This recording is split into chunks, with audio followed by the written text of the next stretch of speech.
Hi guys, Aunt Carolyn and John here. Do you see what John has in the background? He has a little stuffed penguin, and we have a book about a penguin. So John and I are going to read you this book. It's called Lost and Found.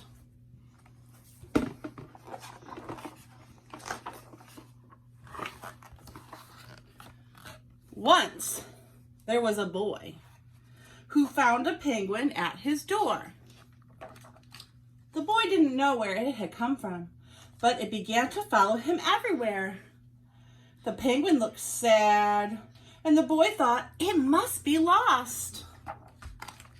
So the boy decided to help the penguin find its way home. He checked in the Lost and Found office, but no one was missing a penguin. He asked some birds if they knew where the penguin came from, but they ignored him. Some birds are like that. The boy asked his duck, but the duck floated away. He didn't know either. That night, the boy couldn't sleep for disappointment. He wanted to help the penguin, but he wasn't sure how. The next morning, he discovered that penguins came from the South Pole. But how could he get there? He ran down to the harbor and asked a big ship to take them to the South Pole, but his voice was much too small to be heard over the ship's horn.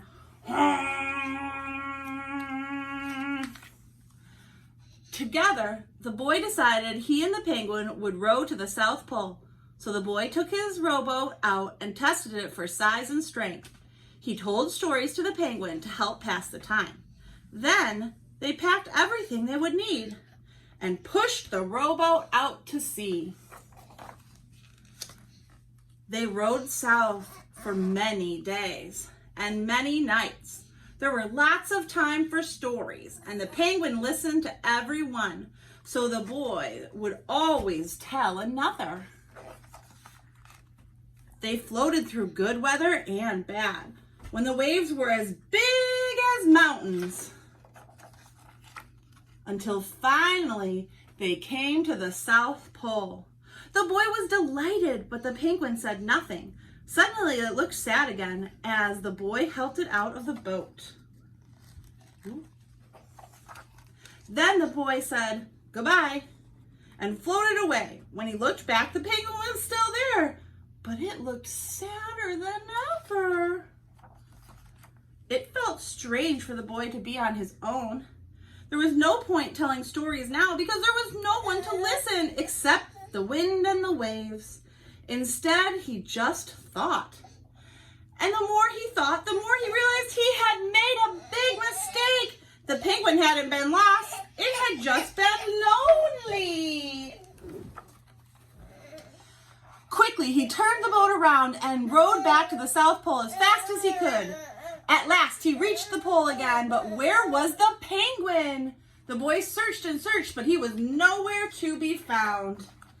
Sadly, the boy set off for home, but then the boy saw something in the water ahead of him. Closer and closer he got until he could see the penguin.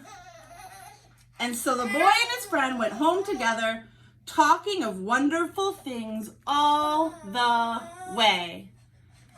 The end. Was that a good story, John? Was that a good story, John? You and your penguin? Say bye-bye.